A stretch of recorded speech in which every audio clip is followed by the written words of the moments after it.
13장 12절 13절 2절만 읽겠습니다. 같이 읽겠습니다. 시작. 제사장들과 레위 사람들과 나이 많은 족장들은 첫 성전을 보았으므로 이제 이 성전의 기초가 놓임을 보고 대성통곡하였으나 여러 사람은 기쁨으로 크게 함성을 지르니 백성이 크게 외치는 소리가 멀리 들리므로 즐거이 부르는 소리와 통곡하는 소리를 백성들이 분간하지 못하였더라. 오늘 하나님 말씀의 제목 다 같이 보겠습니다. 시작. 온전한 예배. 네, 온전한 예배. 우리가 지금 새벽에 에스라서를 보고 있어요. 이 에스라서를 좀 보면서 이 부분을 꼭 말씀으로 전해야겠다 하는 마음이 있어서 이 부분을 따로 떼어서 말씀을 또 준비해 보았습니다. 자, 에스라서는 이 앞에 있는 역대상, 역대하하고 하나예요. 그러니까 역대상하를 에스라가 쓴 거예요. 그리고 이어서 에스라서까지 쓴 거예요. 그러니까 에스라서를 말하면 역대 1, 2, 3 이렇게 써도 되는데 역대상하하고 에스라서는 따로 띄어서 또 에스라서 이렇게 썼죠.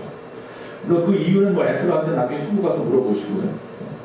어쨌든 역대상 부분은 아담부터 시작해요. 그러니까 족보가 쭉 나와요. 역대상 처음 읽을 때 힘들어요. 1장부터 9장까지는 사후감까지 족보가 각 지파마다 다 나와요. 누가 누굴 낳고 누가 누굴 낳고 누가 누굴 낳고 계속 되어줍니다. 그리고 난 다음에 9장 10장 넘어가면서 누가 나옵니까? 다윗이 나오죠. 그래서 역대상은 다윗의 일대기가 그 뒤에 쭉 펼쳐져요. 그리고 난 다음에 역대하로 넘어가면 다윗이 죽고 누가 또 그의 아들인 솔로몬이 왕이 되죠. 솔로몬이 왕이 되면서 성전을 짓죠. 예루살렘. 그게 제1성전, 첫 번째 지은 성전이에요. 그 전까지는 바냐에서 만든 성막이 있었죠. 텐트로 만든 성막이 있었어요.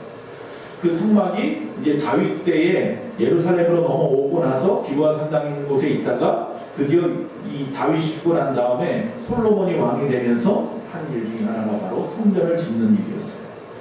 다윗 왕 때부터 준비된 것들이 많아서 풍부했기 때문에 아주 크게 멋있게 의리의리하게 빛나게 지어놨어요. 그런데 우리가 알다시피 솔로몬 왕 아들이 르호보암인데 르호보암이 폭정을 했죠. 그로 말미암아서 나라가 두동강이 나버렸어요. 여로보암이라는 사람이 쿠데타를 일으켜서 북쪽을 갖다가 10개 지파를 데리고 또 땅을 가서 그게 북이스라엘이죠. 그리고 밑에는 다윗의 지파인 유다와 막내 지파인 베냐민 지파가 남아서 밑에 지방에 남유다라고 하는 땅이 생겼어요. 남부와 북이 나누어져 있었어요. 우리나라처럼 남북한으로 나눠지는 거예요. 북쪽에 19명의 왕이 있었고 남쪽에 20명의 왕이 있었는데 이 북쪽의 왕들은 거의 다 악한 왕들이었고요. 이 남쪽의 왕들도 물론 악한 왕들도 있었는데 중간중간에 보면 선한 왕들도 있었어요. 히스기야 같이. 자, 어쨌든 남쪽과 북쪽으로 나누어져 있다가 어떤 일이 벌어지냐면 북쪽이 아수르, 시리아라고 하죠. 아수르한테 멸망을 당합니다. 먼저 720년. 그 다음에 586년에 밑에 지방이 남유다는 누구한테 망하느냐? 바벨론한테 망합니다. 그러니까 아수르가 북이스라엘을 멸망시키긴 했는데 아수르가 바벨론한테 망해서 바벨론이 쳐들어와서 남유다까지 차지하게 됩니다. 그런데 이 남유다를 차지할 때 그들의 정책은 뭐였냐면 데려가는 것이 느부갓네살이 똑똑한 사람들, 귀족들, 이런 사람들 다 데려갔어요. 어린아이들, 젊은 아이들, 이런 사람들, 젊은 아이들, 젊은이들 데리고 왔어요. 그래서 거기서 자기 나라 사람하고 융화시키는 거야, 동화시키는 거야. 거기에 보면 누가 있어요? 다니엘 같은 사람도 있고, 새 친구도 나오고 그렇죠. 에스겔도 있고. 그런 사람들이 잡혀가고 예레미야는 끝까지 버티다가 결국 애굽으로 가서 죽임을 당하고 말죠. 이런 아주 어지러운 상황 속에서 이 바벨론의 포로로 잡혀가게 돼요. 586년에. 그게 1차, 2차, 3차에 걸쳐서 잡혀간 거예요. 그리고 난 다음에 586년 성전이 무너진 거군요. 그리고 난 다음에 그들이 가서 있던 시간은 70년이에요. 70년. 우리가 보통 바벨론 포로 시간을 70년이라고 말하는 이유가 1차로 잡혀갈 때부터 시작해서 1차로 돌아올 때까지가 70년이에요. 또 바벨론이 3차에 걸쳐서 잡아가는데 이 3차로 잡아갈 때 586년에 어떤 일이 벌어지면 성전이 무너져요. 그리고 난 다음에 에스라 이후에 오늘 여기 나온 에스라 이전이죠. 이전에 학개하고 스가랴 때에 어떤 일이 벌어지냐면 성전을 재건을 해요. 그게 516년이에요. 그러니까 성전이 무너져서 다시 성전이 재건될 때까지가 70년이고 바벨론 첫 번째 포로로 잡혀가서 첫 번째 돌아올 때까지가 70년이에요. 그래서 바벨론 포로 70년이라고 말하면 성전이 무너질 때부터 재건될 때까지라고도 해도 되고 그래도 맞는 말이고 또 포로로 잡혀가서 첫 번째 포로로 귀환한 것까지다. 그래도 맞는 말이에요. 둘 다 70년이니까. 자, 이 에스라서는 그럼 어느 부분이냐? 1차로 잡혀갔던 사람들이 돌아왔어요. 스룹바벨이라고 하는 총독과 예수아라고 하는 대제사장이 데리고 와서 성전을 짓다가 그 주변에 있는 사마리아 사람들을 중심으로 한 이방인들에게 방해가 되었어요. 방해를 해요. 그들이 방해를. 처음에 같이 짓자고 했는데 같이 성전을 짓자고 했는데 이 사람들이 안 된다. 너희들과 못 짓겠다 했어요. 그 이유는 이 사람들이 이방신과 혼합 종교로 받아들였어요. 그래서 그들이 섬기는 하나님이 우리의 섬기는 하나님하고 달라요. 우리는 유일신 여호와 하나님인데 그들도 하나님을 믿지만 여러 신들 중에서 한 명쯤으로 생각하는 거예요. 그리고 각종에 혼합되어서 이게 정말 하나님을 제대로 섬기는 건지 모르는 사람들이에요. 그들과 함께 무엇을 할 수 없잖아요. 그러다 보니까 그들의 신앙을 지키기 위해서 안 돼. 우리가 어떻게 바벨론에 잡혀갔다 어떻게 풀려왔는데 그런 거죠. 그것 때문에 방해를 받아서 짓다가 멈추어요. 그리고 20년 만에 지어요.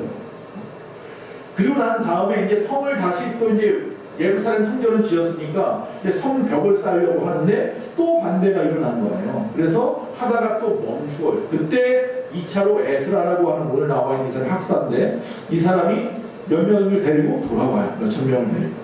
그래서 그들 가운데 성전 짓는, 성읍을 짓는 일을 갖다가 할 수 없고 그의 힘으로는 그가 할 수 있는 일이 뭔가 신앙의 개혁이죠.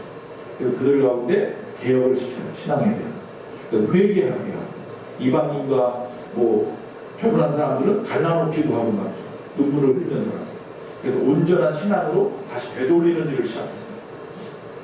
그러면서 예스라가 지금까지 하나님께서 우리를 어떻게 도우셨는지에 대한 그 말씀을 전하고 싶었던 거예요. 그러면 역대 상하를 통해서 하나님이 왕정 시대에 어떻게 우리를 도우셨는지, 우리가 어떻게 해서 바벨론의 포로가 되었는지, 우리가 또 어떻게 해서 거기서 돌아오게 되었는지 등을 갖다가 낱낱이 소상하게 역대상하와 에스라서에 써서 다시는 이런 잘못을 하지 말아야겠다라고 마음을 먹고 쓴 책이에요. 앞에 서론이 굉장히 길었습니다. 자, 어쨌든 그들이 돌아왔단 말이에요. 1차로 돌아왔어요. 1차로 그들이 돌아와서 그럼 도대체 뭘 했느냐? 돌아왔는데 처음에는 그들이 각자의 처소로 갔어요. 이게 무슨 말이냐면 그 잡혀가기 전에 자기가 살던 동네로 갔어요. 그래서 뭐 하냐면 자기 살 집을 지었어요. 거처를 마련하는 거예요. 거처를 마련하고 곧바로는 다시 모여서 예배하면 좋겠는데 그러지 않고 좀 기다렸어요. 언제까지 기다리냐면 초막절이 오기를 기다렸어요. 그래서 첫 번째 그들이 한 일은 자기가 있던 지역에 가서 거처를 마련하는 일, 다시 말하면 육체적으로 좀 힘을 얻고 포로를 잡혔다 돌아왔으니까 말이죠. 안정을 얻고 그래서 뭘 만들고 있어요? 환경을 만드는 거예요. 어떤 환경? 하나님 앞에 나아갈 준비를 하는 거예요. 여러분 거룩한 주일날 어떤 마음으로 나오십니까? 그냥 주일 됐으니까 그냥 아무 생각 없이 갑작스럽게 막 옷 입고 갑작스럽게 분주하게 아침에 일어나서 헐레벌떡 교회로 달려오십니까? 그러지 마십시오. 그러면 마음도 시간도 건강도 모든 부분을 좀 여유롭게 준비를 잘 하세요.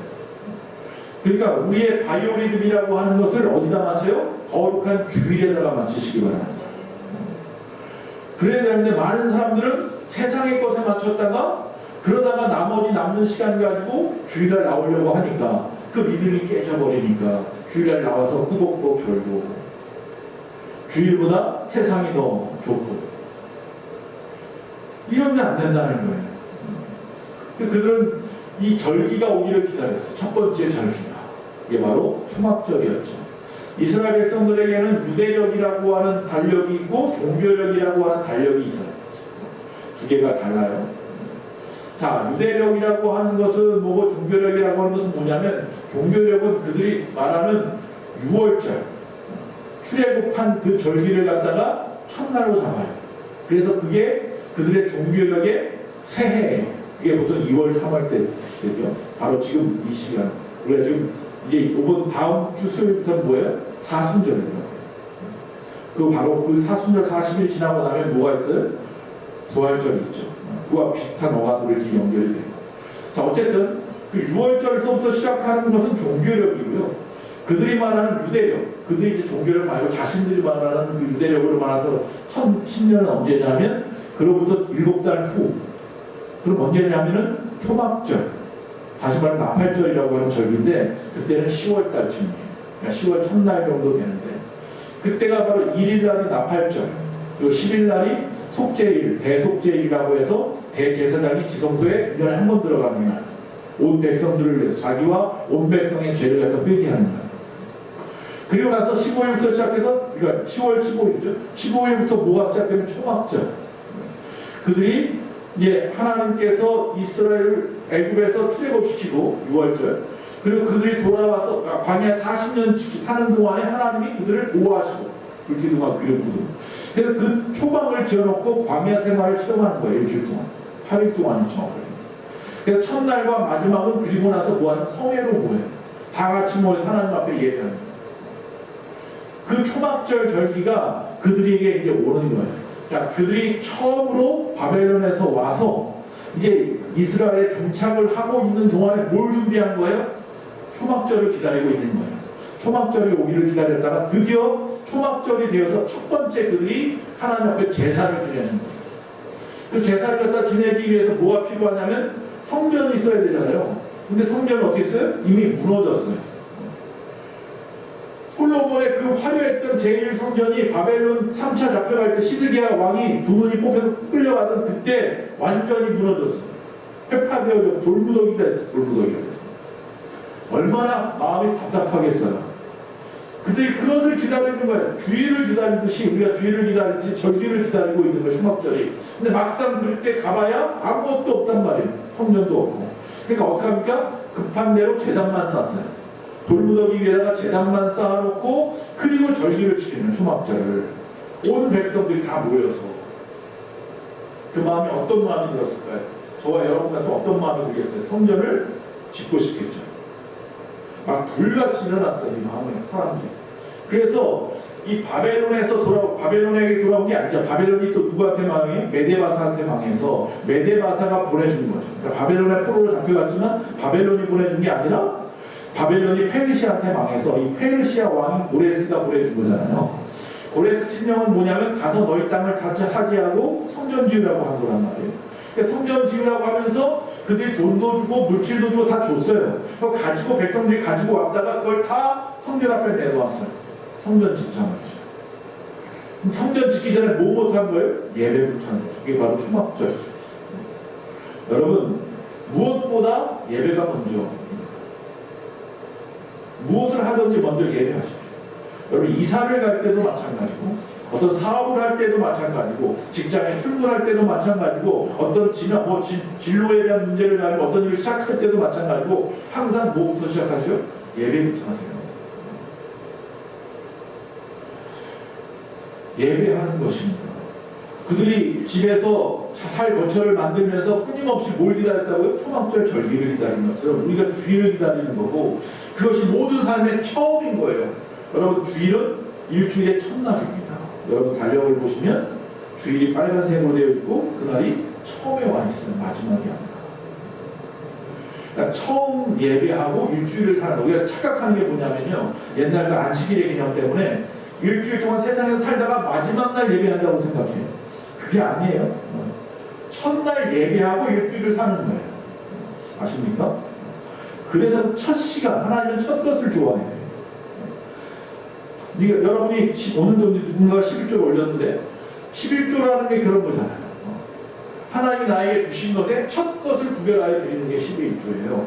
그러니까 여러분 한 달 월급을 딱 받으시면 이걸 먼저 떼어내고 그 나머지 가지고 사십시오. 할렐루야. 살다 남으면 11조 하고 그때 가서 또 떨어지면 못하고 이러면 안 되는 거예요. 하나님께서 첫 것을 구별해 놓으시고, 이 이야기가 자꾸 너무 길어지네요. 제가 전할 말씀은 그게 아닌데, 여기 원고를 봐야 되나, 원고 안 보고 막 하면 저는 그걸 길어져요. 그래서 원고를 만들어 놓는데 오늘 또 원고를 안 보네요. 자, 그래서 그들이 끊임없이 세 번째 예물을 가지고 나왔어요. 물질적인 준비, 처음에 육체적인 준비를 하고요. 두 번째 신앙적인 준비를 해서 첫 예배를 드렸어요. 그리고 이제 그들이 있는 것을 가지고 뭐 하라는 거야? 성전 짓자는 거예요. 성전 짓는 그 모든 상황들이 하나님의 계획 안에 다 이루어져 가고 있는 거죠. 자, 그래서 그들이 성전을 지을 수 있는 목수와 석수들을 그들 가운데 구할 수 없으니까 주변 사람들 중에서, 주변 이방 사람들 중에서 구해 돈을 주고 사오죠. 그리고 그것이 뭐 금은보화를 가지고 나왔는지 몰라, 물질을 가지고 나왔는지 모르지만 이 나무, 목재가 필요하잖아요. 근데 광야밖에 없는, 이스라엘은 큰 나무가 없단 말이에요. 그래서 옛날에 솔로몬한테 어떻게 했어요? 두로와 시돈 땅에 가가지고 히람왕한테 우리가 돈을 줄 테니 좀 팔아요. 그래가지고 가지고 왔단 말이죠. 그래서 그 나무를, 그 엄청나게 큰 백향목이라고 하죠. 그 나무들 갖다가 가지고 왔어요. 어떻게 가지고 왔어요? 마차에 실어왔나요? 그게 아니라 바다에 띄어서, 지중해에 띄어가지고 그걸 띄어서 요바까지 끌고 내려와서 요바에서 가지고 왔죠. 그래서 그걸 가지고 목재로 기초를 세우는 거예요. 그렇게 해서 성전을 지었어요. 그래서 여기서도 마찬가지로 그렇게 해서 레바논에서 백향목을 들여오고 음식을 준비하고 그런다는 이야기가 성경에 나옵니다. 자, 모세가 광야에서 처음 성막을 지을 때나 솔로몬이 예루살렘에서 첫 성전을 지을 때나 부족함이 없었습니다. 모세가 성전 지을 때 그들에게도 마찬가지로 애국 사람들이 이것저것 막 줘서 제발 저 등 떠밀어서 내보냈잖아요. 빨리 가, 10가지 제한을 맞이해가지고 겁이 나니까 나간다고 하니까 자기네 있는 거 막 끄집어가지고 빨리 가라고 돈까지 주고 뭐 주고 다 줬잖아요. 그거 가지고 다 나와서 성막 지었단 말이죠. 물론 처음에는 뭘 지었어요? 그거 다 가지고 금송아지 만들었다가 아론이 혼났죠. 그걸 다 갈아서 그들이 다 마시고 말이죠. 십계명판을 모세가 시내산에 40일 음식하고 가져왔는데 다 깨뜨려버리고 말이죠. 다시 올라가고. 그런 어려움도 있었지만, 그러나 또 솔로몬 성전도 마찬가지로 다윗이 지으려다가 하나님이 네 손으로 짓지 않겠다, 피 묻은 손으로 짓지 않겠다. 그래서 그 많은 걸 다 준비해놓고 오롯이 뭐예요? 자기 아들이 성장할 때까지 기다렸다가 아들한테 다 준 거잖아요. 그러니까 아들이 아버지 때 만들어놓고 준비해놓은 거 가지고 성전을 지었단 말이에요. 여기 또 스룹바벨의 성전이라고, 이 두 번째 성전을 스룹바벨이 돌아와가지고 성전을 지을 때 뭐 그러더라고요. 4분의 1도 안 되고 6분의 1도 안 된다고 그래요. 사이즈가 성전이 솔로몬 때보다. 그러니까 4분의 1밖에 안 되는 사이즈로 성전을 가지고 있는 게 그게 전부니까. 그냥 그것 가지고 막 지었어. 어쨌든 그때도 역시 마찬가지로 부족하지 않았어요. 그리고 사람들이 그 땅 바벨론 땅에서 돌아올 때 가지고 왔던 것들을 기쁨으로 다 자원해서 내놓았어요. 왜? 자기 게 아니에요. 다 잠깐 자에게 주신 거예요, 하나님이. 그 사람들 중에 다 알고 있어요, 사람들이. 그래서 내놓는데 꺼리낌이 없어요. 다 내놨어요. 하나님의 것입니다. 그래서 그것 가지고 역시 마찬가지로 그들이 짓고자 하는 만큼 얼마든지 지을 수 있었던 거예요. 성전의 기초를 놓고 말이죠. 그래서 성전의 기초를 놓는 사건이 바로 오늘 본문 말씀이에요. 이제 성전 지으려고 뭐 하는 거예요? 중공식, 기공식 하는 거예요.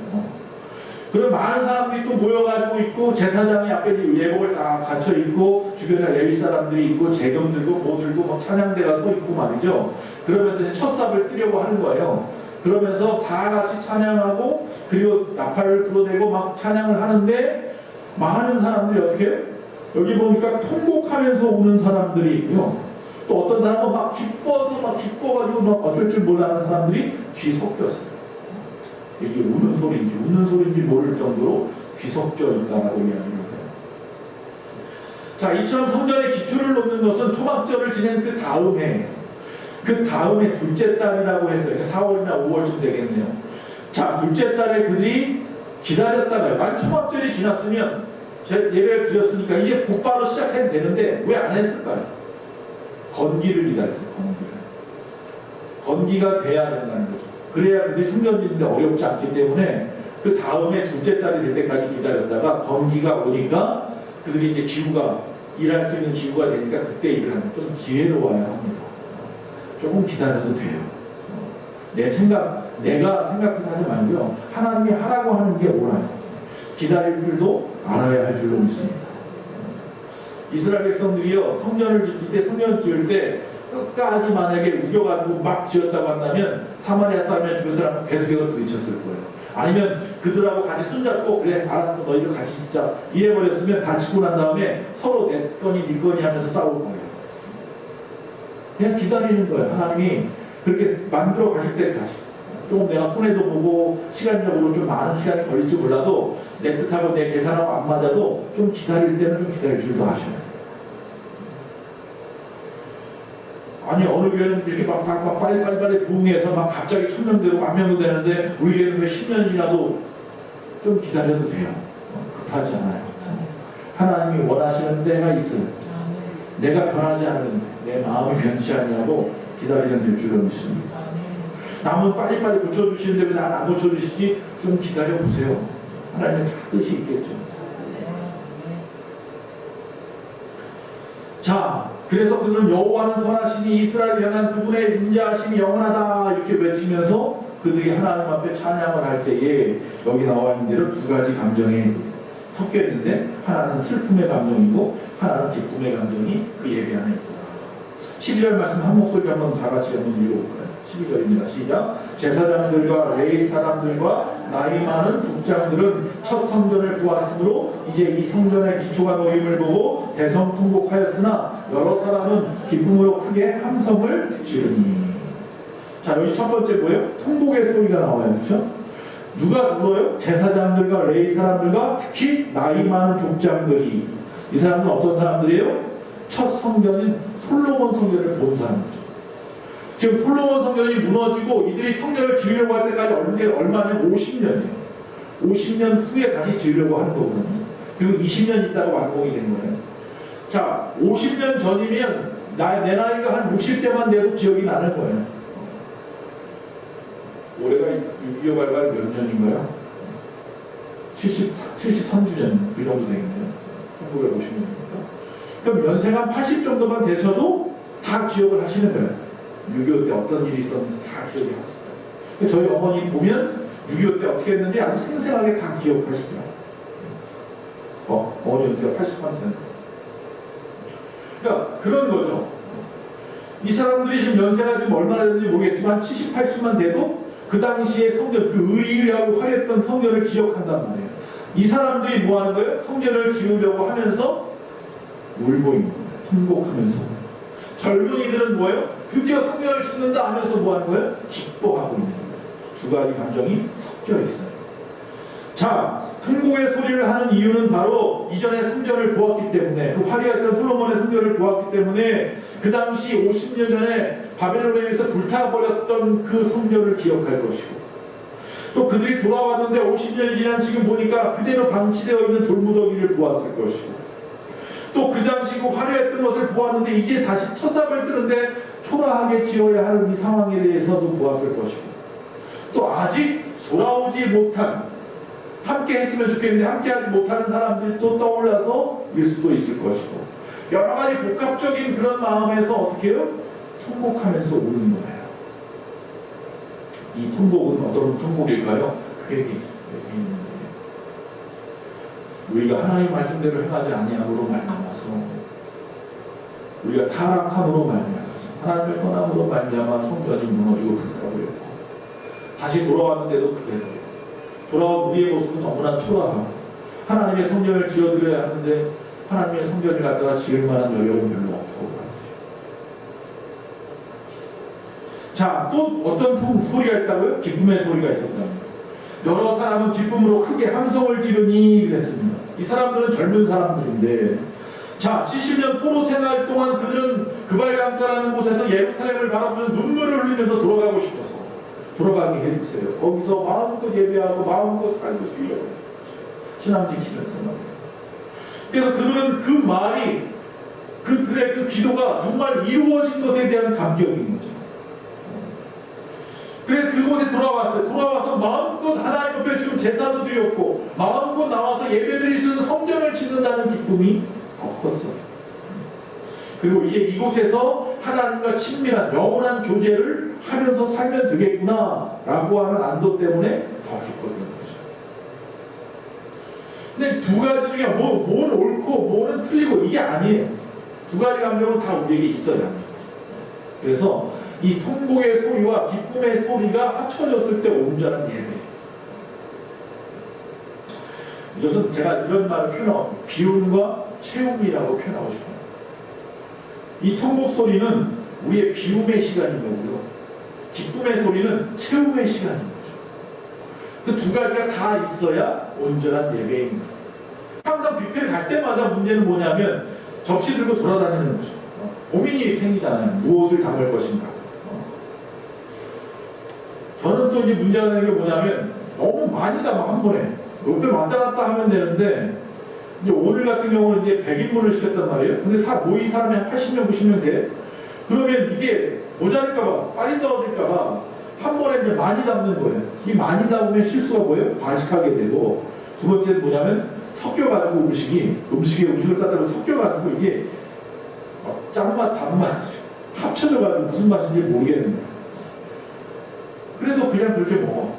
그래서 항상 그 마음에 선택과 집중이 중요하다. 뷔페라면 무엇에 집중해서 먹을 것인지. 우리 사모는 저희 가면 절대 탄수화물 같은 거 집에서 먹을 수 있는 거 먹지 말라고 하는데 항상 먼저 거기 손이 가겠죠. 여러분, 제가 왜 이런 말씀을 합니까? 여러분, 비우는 것도 중요하고요, 채우는 것도 중요해요. 예배에 이 두 가지가 조화롭게 균형을 이루어야 한다는 이야기입니다. 여러분, 말끔히 비워야 온전한 것들이 채워집니다. 충만한 채움이 선행되기 위해, 충만한 채움에 선행되는 것은 뭐냐면 완전한 비움입니다. 두 가지가 잘 이루어지는 예배가 온전한 예배인데, 여기 보면 통곡과 기쁨이라는 표현으로 그렇게 말을 하고 있네요. 즉 예배라는 것은 뭘 비워야 하냐면 나를 비워야 됩니다. 할렐루야. 죄를 버려야 합니다. 욕망을 버리고 과거를 버려야 합니다. 분노를 버리고 고통을 버리고 상처를 버리는 시간이 필요합니다. 예배 전에. 우리가 참회기도 하고 그러는 시간에 그거 하는 거예요. 미리 좀 예배 시간 딱 맞춰오지 말고 좀 미리 와서 그런 시간을 좀 가지세요. 그렇게 비워놓은 자리에다가 하나님을 채우고 거룩함을 채우고 사랑을 채우고 믿음을 채우고 소망을 채우고, 할렐루야, 거기에 생명을 채우는 거예요.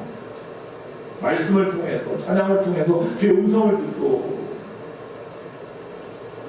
즉 우리 안에 세상이라는 게 가득 채워져 있으면 절대로 거룩함을 담을 수 없고요, 우리 안에 내 자신으로 가득 차 있으면 절대로 하나님을 담을 수 없습니다.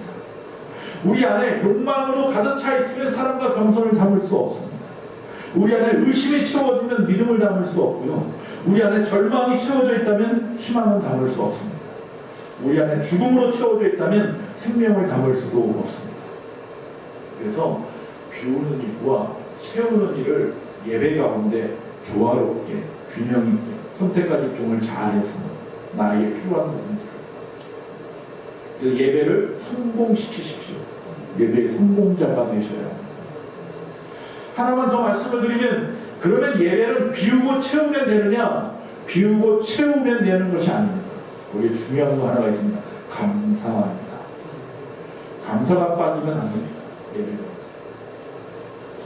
자, 이게 무슨 말씀이냐면 이 제3의 소리예요. 기쁨의 소리가 있었고 통곡의 소리가 막 뒤엉켰잖아요.